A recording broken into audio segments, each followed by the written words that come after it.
বিসমিল্লাহির রহমানির রহিম। প্রিয় দেশবাসী, আসসালামু আলাইকুম, আদাব। আজকে আমাদের আলোচনার বিষয় করার কথা ছিল যে 25শে ফেব্রুয়ারি 2009 সালের যে মর্মান্তিক ঘটনা পিলখানায় ঘটেছে সেটা বিষয়ে উদ্বুদ্ধ পরিস্থিতিতে একটা আলোচনা করব। তো আমি যেই চিন্তা করে আলোচনাটা করতে চেয়েছিলাম তার মধ্যে একটু ছেদ পড়েছে। সেটা হচ্ছে এই, ছেদ পড়া বলবো না, একটা ডেভেলপমেন্ট হয়েছে। সেটা হচ্ছে এই যে আমাদের সেনাবাহিনীর প্রধান জেনারেল ওয়াকারুজ্জামান উনি গতকালকে একটা বক্তব্য দিয়েছেন। সেখানে অনেক কথাই বলেছেন, যে সেগুলো আজকের আলোচনা আমি আনতে চাই না। সেটার জন্য ভিন্ন একটা অনুষ্ঠান প্রোগ্রাম করবো। আজকে না, আজকাল করছে না, শরীরটা খারাপ, পারেনি, কালকে হয়তো চেষ্টা করব। যেহেতু তার বক্তব্য নিয়ে কোনো রাজনৈতিক দল এখন পর্যন্ত কোনো প্রতিক্রিয়া দেয়নি বা কোথাও থেকে কোনো কিছু এখন পর্যন্ত পায় নাই। So I am just waiting কে কী বলে সেটার জন্য। সম্ভবত কালকে আমি তার বক্তব্যের একটা বিশ্লেষণ দেব, এটা উনি কী বলতে চেয়েছেন বা কী বলা উচিত ছিল বা কী বোঝাতে চেয়েছেন বা ওনার কোন দিকে যাচ্ছে সেটা নিয়ে আমি পরে কথা বলবো। তো উনি গতকালকে ওনার যেই বক্তব্য, সেই বক্তব্যটা স্বাভাবিকভাবেই এর আগে আমরা যত বক্তব্য শুনেছি 5 তারিখের আগে, 5 তারিখের দিন অথবা 5 তারিখের পরে, তার মধ্যে একটু ব্যতিক্রম আছে, যেটা অনেকের কাছে সেটা আমি মনে হয় আমার মতো অনেককেই সেইভাবে মানে ভাবতে স্পেস দিয়েছে যে এটার মধ্যে অনেক ব্যতিক্রম আছে। তো সে তার মধ্যে বিশেষ করে বিডিআর ক্লিং নিয়ে যে কথাগুলো উনি বলেছেন তার মধ্যে সবচেয়ে বড় যে জিনিসটা সেটা হচ্ছে যে উনি এটাকে ফুল স্টপ দিয়েছেন। তার মানে হলো এটা নিয়ে আর বাড়াবাড়ি করা ঠিক হবে না, বাড়াবাড়ি করবেন না। আর এই কমিশনের যিনি প্রধান ফজলুর রহমান সাহেব, তিনিও সেখানে উপস্থিত ছিল, তার কথাও কোট করেছে যে উনি আছেন। তবে তাকে কোট করার পরে তাকে আবার একটা ডাইরেকশনও ওখানে তার কথার মধ্যে আছে যে উনি কি করবেন। কারণ হচ্ছে যে প্রথম কথা হচ্ছে যে এই কমিশনটা করা হয়েছে কেন এবং কে করেছে। তো প্রথম কথা হচ্ছে করেছে যারা, তাদের আইনগত কোনো কর্তৃত্ব আছে কিনা। যাদেরকে আমরা অনেকে সরকার বলে, আমি কখনো সরকার বলি না, আমি বলি এটা পরিষদ, কাউন্সিল। বিকজ সাংবিধানিকভাবে সরকার বলতে যা বোঝায় এটা তা না। তো যেটা সংবিধান আমাকে অ্যালাউ করে না সেটা আমি কেন সরকার বলতে যাব? It's not a matter of joke, it is a sensitive issue. সরকার রাষ্ট্র, জনগণ মালিক, জনগণ নির্বাচিত করবে। তো ওরা তো কোনো প্রক্রিয়াই সেভাবে ওনারা নিজেরাও সেটা বলে।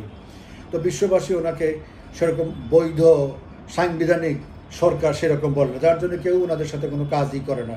জাস্ট ওই সিরিয়াস কোনো এনগেজমেন্টে যায় না। হাই হ্যালো, সালাম দিলে সালাম নাই, ওনাদের কথা ওনারা বলে, ওনারাও শোনে, দেই, এই পর্যন্তই। ওনারাও বলে চায়, ওনারা বলে দিচ্ছি, ওই পর্যন্তই, আর আসে না কোনো কিছু। তো এখন যারা এই কমিশনটা করেছে তাদের আচরণ প্রমাণ করে যে এটার একটা উদ্দেশ্য আছে এবং পুরোপুরি একটা অসৎ উদ্দেশ্য আছে। যে এই মর্মান্তিক ঘটনাকে পুঁজি করে মানুষের, এর আগে বিএনপি জামাত তারা যেভাবে এটাকে মানুষকে ভুল তথ্য দিয়ে, মানুষকে ভুলভাবে ব্যাখ্যা করে, যেভাবে কিছু মানুষের মন যেভাবে বিষিয়ে তুলেছে, এখন আবার এই যারা এখন ক্ষমতায় আছেন তারা মিলে, সবাই মিলে নতুন করে, এখন তো সবই পরিবর্তন, সাইনবোর্ড চেঞ্জ করা, ওই নাম চেঞ্জ করা, এগুলি তো হচ্ছে যতটুকু পারতেছে তাদের ক্ষমতার মধ্যে। তো সেগুলো করতেছে। তার মধ্যে তাদের চিন্তা হলো যে আমরা যে এতদিন আমাদের একটা বয়ান ছিল যে মানুষকে বুঝিয়েছি, আমরা এখন ক্ষমতা দখল করেছি, আমরা যদি সেইটা নিয়ে একেবারেই কিছু না করি, মানুষ তো কয়েকদিন পরে প্রশ্ন তুলবে, আপনারা যখন ক্ষমতায় তুলছিলেন তখন কেন এটা নিয়ে কথা বলেন না, আবার ক্ষমতা থেকে গেলেন বা এতদিন পরে কেন কথা বলতেছেন। তো ওইটারই একটা মানে একটা মেকআপ দেওয়ার জন্যে এই উদ্যোগ নয়। এটার যে কোনো ফল আসবে বা এটার দিয়ে কোনো পরিবর্তন হবে কোনো কিছুর, এটা ওনারাও আশা করে না। যাদের মাথায় সামান্যতম জ্ঞান বুদ্ধি আছে তারাও আশা করে। কিছু অন্ধ আছে যারা বুঝেও না বুঝার ভান করে, যারা ভুলটাকেই তারা মনে করে না এটাই ঠিক, যা হয় হোক, উনি যখন বলছে বা ওনারা যখন বলছে বা আমার দল যখন এটা বলতেছে এইটাই ঠিক। তো তারা তো একটা দল আছেই, তারা বা একটা কিছু লোক আছে, তারা তো এটা করবেই। তো যাই হোক, এখন আমার কথা হচ্ছে যে জেনারেল ওয়াকার কালকে যে এটার দুইটা দিক, তার একটা দিক সে স্টপ করে দিয়েছে। মানে সে কি অথরিটি? না, বাট ভার্চুয়ালি সে অথরিটি। কারণ এখন যারা ক্ষমতায় আছেন তারা বেসিক্যালি তাদের ক্ষমতার ভিত কি? তাদের ভিত হলো সেনাবাহিনী বা আইন শৃঙ্খলা বাহিনী। যারা আছে আইন শৃঙ্খলা বাহিনীর তো নিজস্ব কোনো অত বড় শক্তি নাই, সেনাবাহিনীর একটা শক্তি আছে, তাদের কাছে ভারী অস্ত্র আছে, তাদের কাছে অনেক কিছু আছে, মানুষের একটা ভয় আছে, ওইটা হলো তাদের পুঁজি। তো এখন সেনাবাহিনীর প্রধান হিসাবে তো এই কথা বলতে পারে না। আইনগত সেই পক্ষতৃত্ব বা সেই ক্ষমতা কোনো দিকেই তার এটা নাই। কিন্তু উনি কেন বলছেন? কারণ এটা সবাই জানে যে উনিও জানে যে আমি বললে এতে কিছু যায় আসে না। তো আমি যখন এটা নিয়ে বেশি মানে মাখামাখি ঘাটাঘাটি হচ্ছে আর পরিস্থিতিটাও চেঞ্জ হয়ে যাচ্ছে, আমি এটাকে শেষের আগে শেষ করে দিতে চাচ্ছি। তো বলে দিচ্ছে। তো এখন আর ওই যমুনার অফিস থেকে ওই শফিক টফিক যারা আছে, কারণ ওই যে আছে পাইক পেয়াদা আছে, আর এটা নিয়ে এখন পর্যন্ত কিছু বলে নাই বা বলার সাহস পায় নাই। কারণ বুটের ভয় তো সবারই আছে। তো যার জন্যে তো ধরে নেওয়া যায় যে এটা নিয়ে অন্তত বিচার নিয়ে আর কিছু হবে না। তো কি বলেছে যে এখানে যদি বিদেশি কোনো হস্তক্ষেপ থাকে, রাজনৈতিক কোনো যদি কারো জড়িত থাকে, সেটা তদন্ত করে তদন্ত কমিশনের যারা আছে তারা তো আমার সামনে আছে, তারা বের করুক, কোনো সমস্যা নাই, তারা বের করতে পারবে, দেখি। তো এটা সে একটা অপশন দেয়। মানে কি, এটা সে এক ধরনের চ্যালেঞ্জ দেওয়া। কাকে চ্যালেঞ্জ দিল? যিনি এই যে ফজলুর রহমান মেজর জেনারেল সাবেক, উনি ডে 1 থেকে একটা পক্ষ, এখানে প্রথম দিন থেকে উনি এখানে ভারত এটা করিয়েছে, আওয়ামী লীগ এটা ষড়যন্ত্র করে করিয়েছে। এটা হলো ওনার বক্তব্য। অনেক টকশো করেছে, অনেক যারা দেখেছে শুনেছে, সেমিনার, ওনার লেখালেখিও আছে করেছে।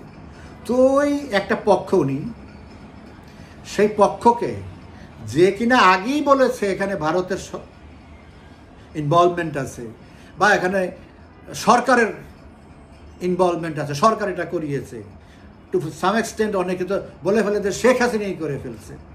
তো যেই লোকরা বা যেই লোক নিজে এই কথাগুলি বলছে, তাকে যদি দায়িত্ব দেওয়া হয় যে আপনি এটা বের করেন, তো সে কি বলবে এখন না এটা ভারত করে নাই, এটা আমেরিকা করছে বা এটা কেউ করে নাই?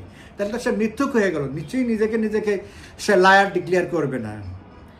এখন কি সে বলবে না এখানে শেখ হাসিনার কোনো ব্যাপার ছিল না, এটা আসলে সরকারের কোনো ব্যাপার ছিল না? তো একটা লোক যখন মানে স্বঘোষিত পক্ষ অবলম্বনকারী ওই একই বিষয়ে, তাকে যখন ওই কমিশন দেয়, এই কমিশন ফার্স্ট ছাড়া আর কিছু হতে পারে? এই কমিশন থেকে কেউ কিছু আশা করতে পারে? এটা এখন পত্রিকায় দেখায়, এটা এখন টেলিভিশনে দেখায়, আর তো কিছু কাজ নাই। তো যার জন্য এসব নিয়ে ব্যস্ত থাকে। তো আমার মতো ক্ষুদ্র মানুষ বা আরও যারা জ্ঞানী গুণী লোক এই দেশে আছে, এটা নিয়ে কেউ পাত্তা দেয়, এটা নিয়ে কেউ সময় নষ্ট করে আমার জানা মতে নাই।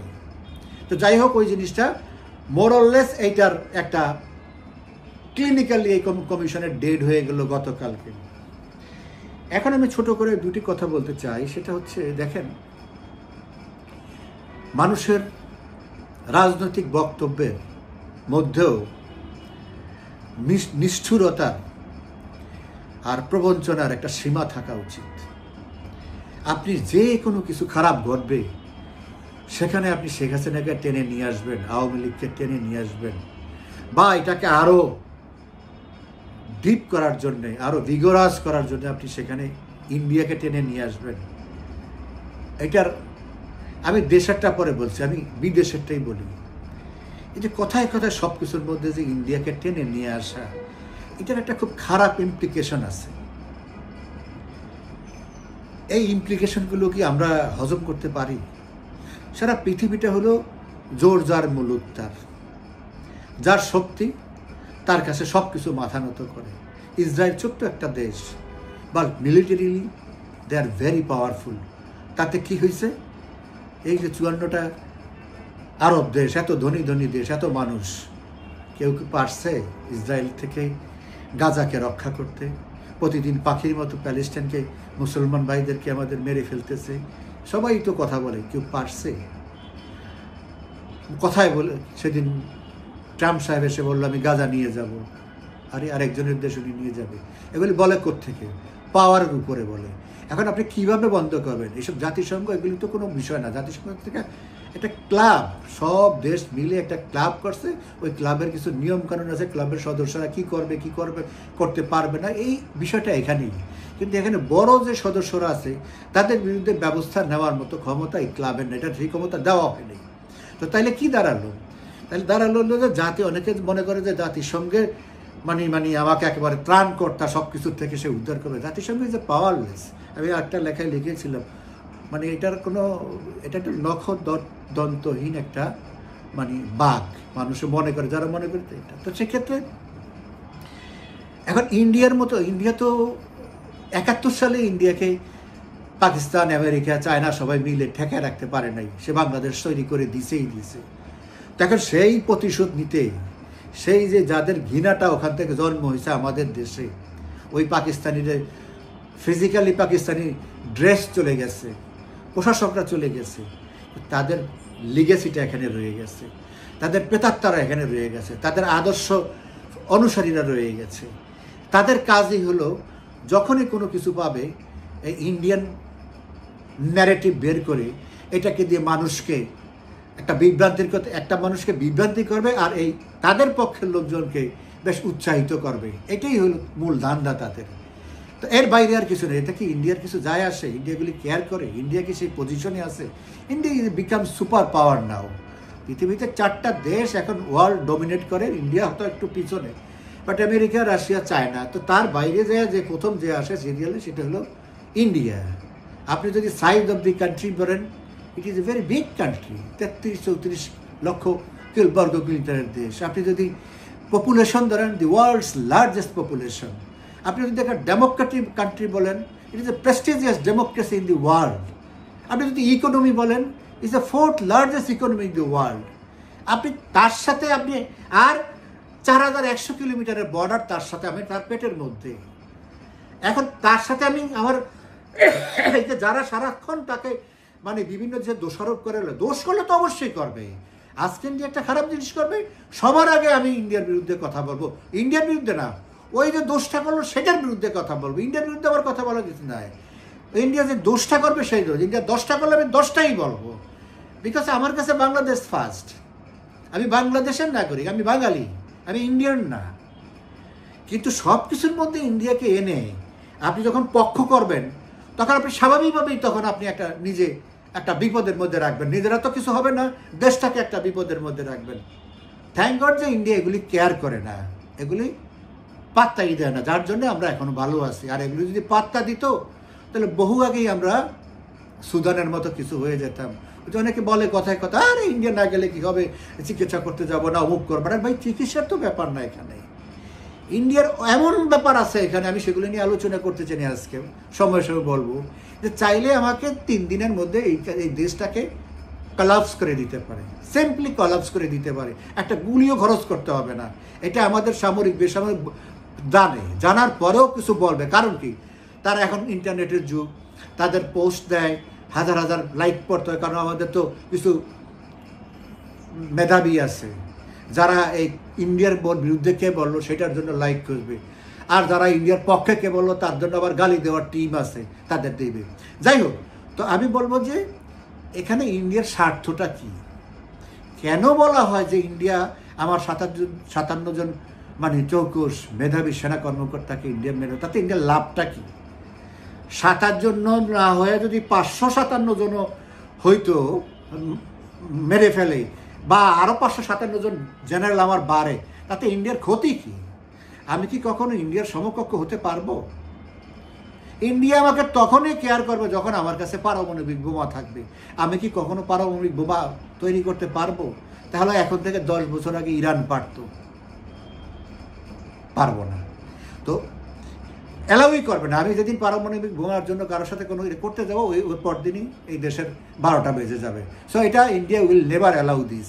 আর পারমাণবিক বোমা ছাড়া একমাত্র ইন্ডিয়াকে আপনি ফেস করতে পারেন না। আপনার যদি 20 লক্ষ সোলজারও থাকে, 20 লক্ষ সোলজার তো আপনি পালতে পারবেন। সোলজার দিয়ে তো এখন যুদ্ধ হয় না, এখন যুদ্ধ হয় ইলেকট্রনিক যুদ্ধ, এখন সুইচের উপরে যুদ্ধ হয়। ওই অরুণাচলে বসে একটা সুইচ চাপ দেবে, মুহূর্তের মধ্যে ঢাকা শহরটা ব্যানিশ হয়ে যাবে। আপনি বলবেন যে আপনি পাঠাবেন না, আপনি পাঠাতে পারবেন, মাঝ আকাশে পড়ে যাবে। সো এটা টেকনোলজিক্যাল ব্যাপার, আপনাকে সেই পর্যায়ে যেতে হবে, আপনি যেতে পারবেন না।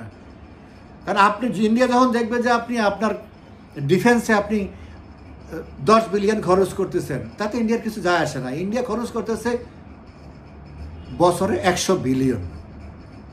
তো 100 বিলিয়ন ডলারের যে আর্মি সে পালতেছে বা ইকুইপমেন্ট সে ডেভেলপ করতেছে, তো সেই আর্মির সাথে আপনি আমার এই আর্মি দিয়ে আপনি ইন্ডিয়ার সাথে যুদ্ধ করে ফেলবেন, এগুলি আবার মানুষকে বোঝানো, এসব জিনিস না করে আমি সবসময় বলি ইন্ডিয়া আমাদের শত্রু দেশ না, কিন্তু আমাদের শত্রু বানায়েন না। ইন্ডিয়াকে আমাদের শত্রু বানায় কোনো লাভ নেই।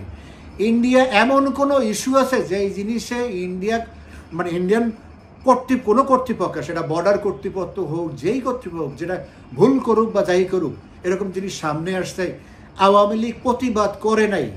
একটা ইস্যু কেউ বলতে পারবে যে না আওয়ামী লীগ প্রতিবাদ করে নাই? কখনোই না। আমাদের পররাষ্ট্রমন্ত্রী যারা থাকে, বিডিআর বা বিজিবির যারা মহাসচিব, সবসময় এখন যা করতেছে তার চেয়ে অনেক বেশি করতো।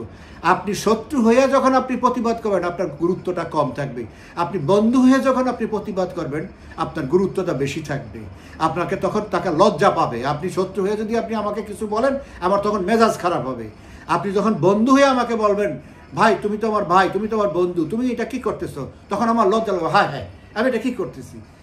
আমার কাছ থেকে আপনি কিছু আদায় করতে হলে আমাকে লজ্জা দিয়ে আদায় করতে হবে, কনভিন্স করে আদায় করতে হবে, নট বাই ফোর্স।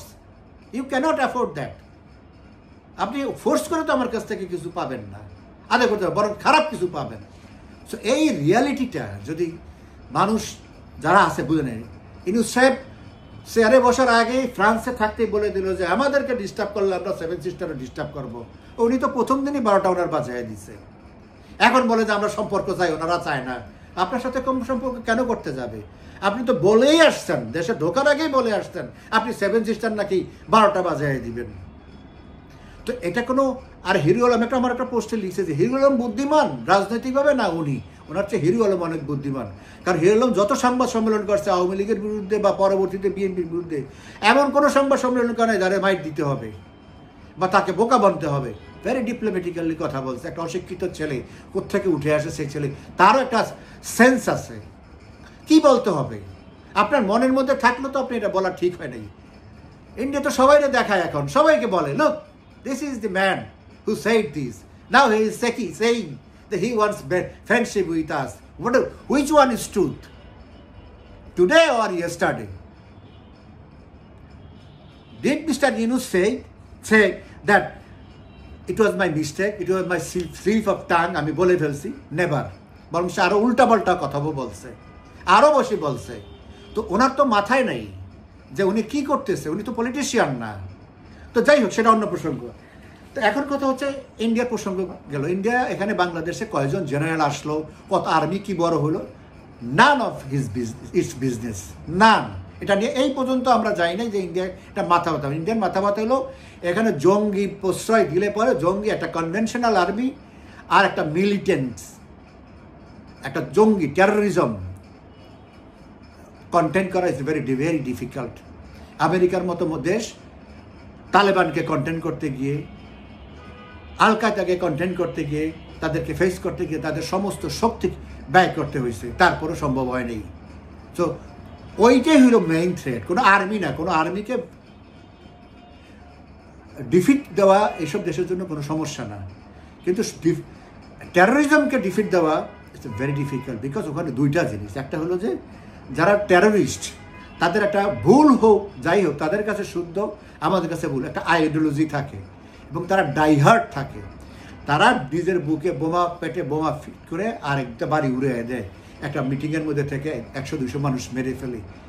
এইটা তো একটা কনভেনশনাল আর্মি করে না। কনভেনশনাল আর্মির তো আলাদা স্ট্রাকচার থাকে, আলাদা প্ল্যান থাকে, আলাদা প্রোগ্রাম থাকে, ট্যাঙ্ক, বিমান, ওইটা সেটা। এতে তো সেগুলি গোপনে যায়, অন্ধকারে থাকে, এটা আলাদা একটা মেকানিজম। এটা হলো ইন্ডিয়ান থ্রেট। আপনি 10 ট্রাক অস্ত্রের মামলার আসামি আপনি ছেড়ে দিলেন, ইন্ডিয়া আপনার সাথে খুব বন্ধুত্ব করবে। ওই 10 ট্রাক কোথায় আসছিল? উলফাকে সাহায্য করার জন্য। আপনি তার মূল আসামিদেরকে সবাইকে ছেড়ে দিলেন, বিরাট মহৎ কাজ করছেন, এতদিন জেলে ছিল, খুব ভালো কাজ করছেন। কিন্তু as far as India is concern, how can you think after this India will accept you or love you? আপনি মুখে বলবেন আমি বন্ধুত্ব চাই, আর আপনি কাজ করবেন হলো যে কিভাবে তাকে ইরিটেট করা যায়, কিভাবে তাকে ডিস্টার্ব করা যায়। সো আর এই দয়া করে এই জিনিসটা কেউ বিশ্বাস করার কোনো প্রয়োজন নাই যে ইন্ডিয়া জিওপলিটিক্যালি, বাংলাদেশটা জিওপলিটিক্যালি ইন্ডিয়ার কাছে অনেক ইম্পর্টেন্ট। বাট প্রবলেম হলো এটা এখন একটা ইন্ডিপেন্ডেন্ট কান্ট্রি। ইন্ডিয়া যদি আজকের সিচুয়েশন মনে করতো হয়তো 71-এ তারা নিয়েই যেত, কিন্তু তখন কিছু করার ছিল না। কিন্তু আজকের সিচুয়েশন তারা বুঝতে পারে নাই যে আমাদের দেশে এত বেইমান থাকবে, যাদের জন্য এত কিছু করলো। আমাদের দেশের সেনাবাহিনীর থেকে বেশি সংখ্যায় তাদের সেনাবাহিনী আমাদের মুক্তিযুদ্ধে রক্ত দিয়েছে, জীবন দিয়েছে।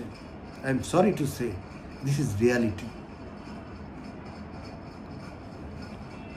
আমরা তাদেরকে এখন শত্রু মনে করি, that is also very painful reality. আমরা চিন্তা করি আমাদের একটা অ্যাক্সিডেন্টে, একটা মিউটিনিতে লোক মারা যায়, সেখানে আমরা ইন্ডিয়াকে টেনে আনি। ইন্ডিয়া কেন বিজেপির এই বেছে বেছে এই একটা ঘটনার জন্য? ইন্ডিয়া যদি আমার মারতে হয় সে তো অন্য অনেক প্রক্রিয়া আছে, আরও অনেক বড় বড় জেনারেলরা আছে। তো আমি গাছের গোড়া রেখে আগা কেটে আমার লাভ কি, পরে তো আরও গজাবে। এসব ফালতু জিনিস যেটা চিন্তা করে, যারা বিশ্বাস করে আর যারা প্রচার করে, উভয়ই ডাফার। কিন্তু আমাদের দুর্ভাগ্য, আমরা সেগুলি বিশ্বাস করি কিছু কিছু লোক। বা এটা গেল। শেখ হাসিনা কেন ক্ষমতায় এসে 2 মাসের মধ্যে ষড়যন্ত্র করে আর্মিকে মারবে? অনেকে প্রচার করে আর্মি, সেনাবাহিনী, কিছু লোক সেনাবাহিনী বঙ্গবন্ধুকে মারছে, তার একটা প্রতিশোধ আছে। সেনাবাহিনী বঙ্গবন্ধুকে মারে নাই, সেনাবাহিনীর একটা অংশ বঙ্গবন্ধুকে, একটা অংশ বিদ্রোহী একটা গ্রুপ বা মানে ক্ষুব্ধ একটা গ্রুপ এই কাজটা করেছে। সেনাবাহিনীর 1% লোকও জড়িত না। সেনাবাহিনী কখনো এটা অনও করে নাই। এবং জেনারেল জিয়া যে এটার মাস্টার মাইন্ড, সে নিজেও কখনো এটা স্বীকার করে না, গর্ব করে নাই। যেটা ডালিমরা, রশিদরা, ফারুকরা গর্ব করে বলতে, হ্যাঁ প্রাউডলি বলতো আমরা শেখ মুজিবকে হত্যা করছি।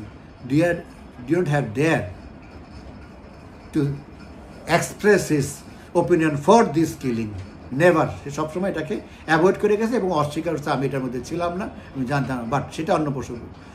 তো এটা আর্মির ব্যাপার ছিল না, এটা একটা সামরিক কুও ছিল না, এটা ছিল একটা বিচ্ছিন্ন একটা ঘটনা, কিছু ক্ষুদ্র লোক এটা করেছে। তো সেক্ষেত্রে অবশ্যই ক্ষোভ আছে। আমার ওনার বাবা মারা গেছে, ওনার তো ক্ষোভ থাকবেই। আমার নেতা মারা গেছে, আমারই তো ক্ষোভ আছে, আমারই তো ক্ষোভ আছে। ক্ষোভ তো তাদের উপরে, যারা এটার সাথে জড়িত তাদের উপরে। আজকে সে আর্মির সাথে শেখ হাসিনার ক্ষোভটা কি? যদি থাকতো তাহলে আজকের আর্মিকে, এই আরো 20 বছর আগে আর্মি যেখানে ছিল সেখান থেকে কোথায় আজকে আর্মি নিয়ে আসছে? আর্মির এই যে international defence rating, military rating, সেখানে কোত্থেকে কোথায় নিয়ে আসছে আর্মিকে? এটা তো শেখ হাসিনা আনছে।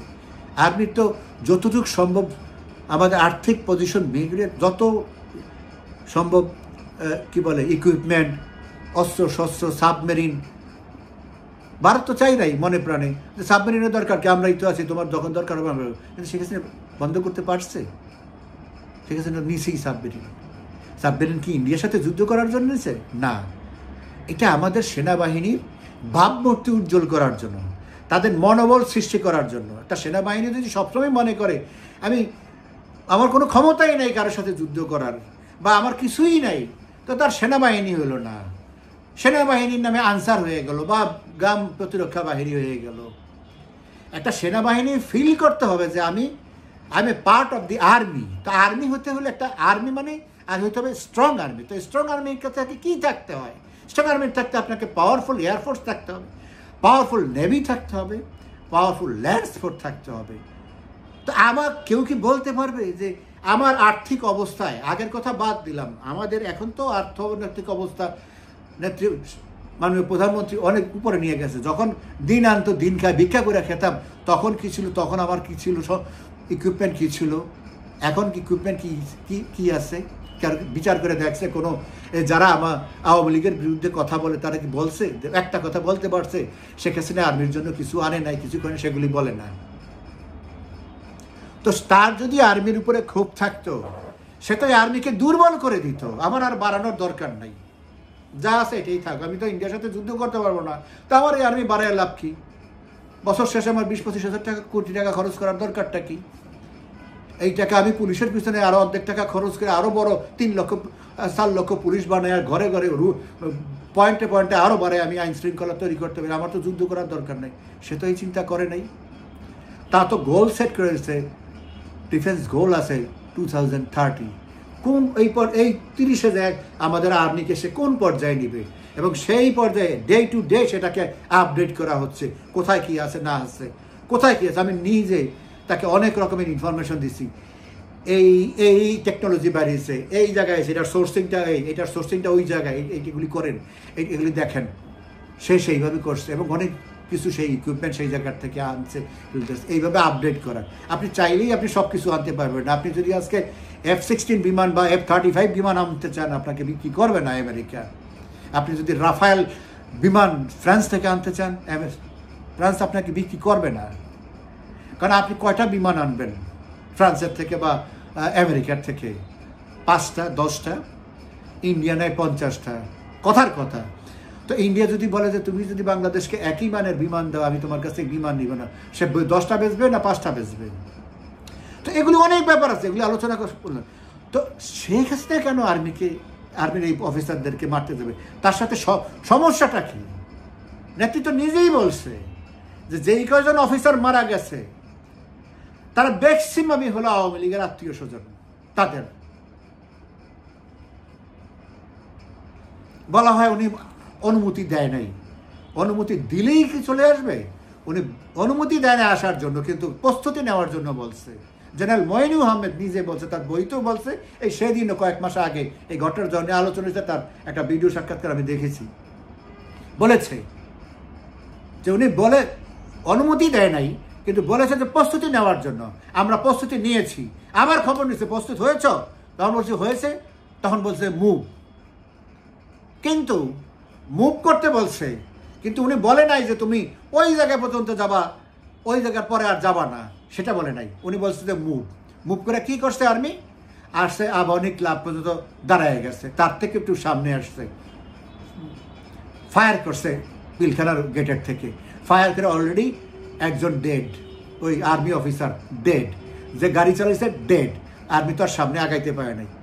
তখন তো প্রাইম মিনিস্টারকে জানানো হয়েছে যে আমরা এখন কি করব, আমাদের তো একজন সেন, তোমরা কি দখল করতে পারবা? তাহলে তো অনেক ক্যাজুয়ালিটি, উত্তর দেওয়া হয়েছে, তাহলে তো অনেক ক্যাজুয়ালিটিস, অনেক কিছু হবে। কী হবে বলা তো যায় না। দখল তো করা যাবে, তাহলে তো কাউকে কিছু খুঁজে পাওয়া যাবে না, অপেক্ষা করো। তারপরে আস্তে আস্তে ঘটনার শেষ হয়েছে।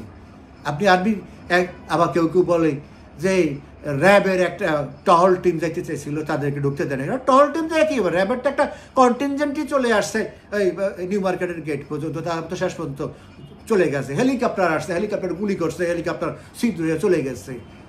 টুকটাক চেষ্টা যেগুলি বলে এগুলি তো কম হয় নাই। এত সহজ না ব্যাপারটা। একটা কথা কি কেউ চিন্তা করেছে যে এখানে যদি মুভ করতো, ইন করতো আর্মি, বিডিআরের কতগুলো পোস্ট ছিল সারা বাংলাদেশে, সেই অফিসারগুলির কি অবস্থা হতো? অলরেডি আওয়ামী লীগের নেতাকর্মীদেরকে প্রধানমন্ত্রী নির্দেশ দিয়েছে সবাইকে যেন রেস্কিউ করে তাদেরকে সেফ জায়গায় নিয়ে যাওয়ার জন্য বলা হয়েছে।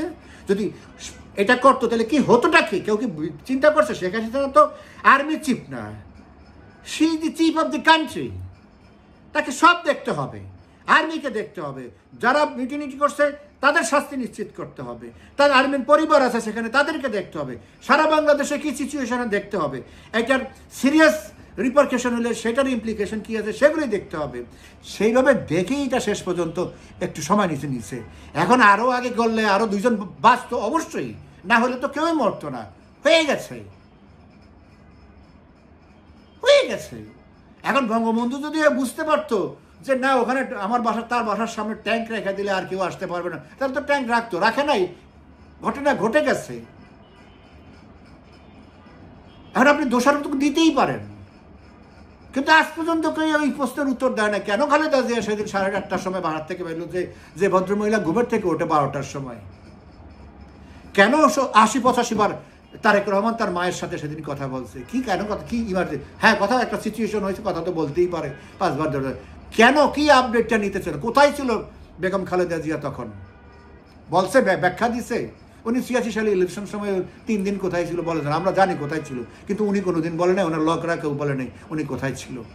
এরকম হাওয়া হয়ে যায়, ঘটনা ঘটলে হাওয়া হয়ে যায়। এগুলির কথা কেউ জিজ্ঞেস করে, যারা টকশো করে, বিভিন্ন লেখালেখি করে, জিজ্ঞেস করে যে উনি সকালে সেদিন বাইরে হয়ে কোথায় গেছিল, ওনাকে বলতেই হবে? উনি তো কাউরে কৈফিয়ত দিতে রাজি না। উনি কি করলো? ওনার কাজের জন্য জবাবদিহি দিতে রাজি না।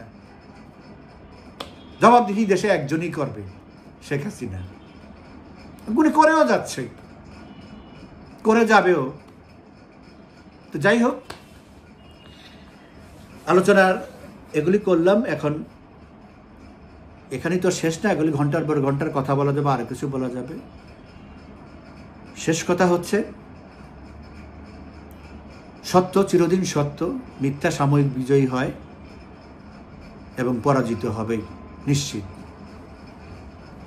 বঙ্গবন্ধু, শেখ হাসিনা, আওয়ামী লীগ, এর দ্বারা এই দেশের ক্ষতি হবে, এই দেশের মানুষের কোনো ক্ষতি হবে এমন কিছু তাদের দ্বারা হবে, তাদের জানা মতে হবে, অসম্ভব। এটা যেদিন সত্যি হবে, এই দেশটার অস্তিত্ব যেদিন থাকবে না, এই দেশের অস্তিত্ব সেদিন থাকবে না। আশার কথা হচ্ছে, এখনো বাংলাদেশের অধিকাংশ মানুষ এটা বিশ্বাস করে এবং সেই জন্যই আশার আলো মানুষ দেখে। একদিন তাদের আশাও পূরণ হবে। ভালো থাকবেন। জয় বাংলা, জয় বঙ্গবন্ধু।